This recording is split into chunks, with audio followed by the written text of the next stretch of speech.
comment tofauti negative. Watu wamekuwa na comment na wengine wamekuwa na laumu. Ni kitu gani hiki ambacho kimekuwa kinafanyika baina ya Ngoma pamoja na mlinda mlango wao Kamara? Watu mbalimbali wamekuwa na zungumzia hiki kitendo cha Ngoma pamoja na Kamara kuanza kuvutana.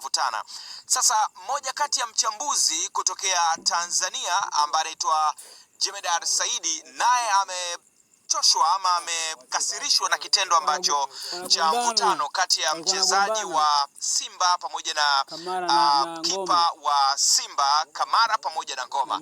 Sasa kwenye hii video ambayo ilikuwa ikionyesha mvutano wa wachezaji hawa wawili, Jemedar Saidi alichukua kipande hicho na kukiposti kupitia akaunti yake ya Instagram na kuandika maneno kadhaa kwa kusema huyu Kamara ni mpuuzi sana, kipa wa kawaida tu, makosa mengi, akiambiwa analeta ujuaji, anajiona doruma.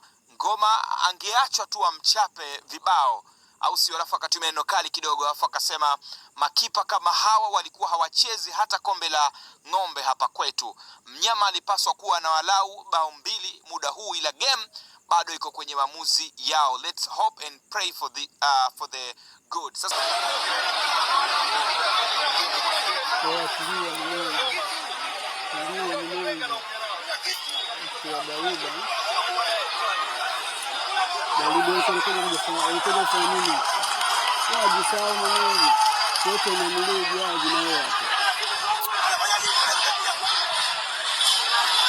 Nakaza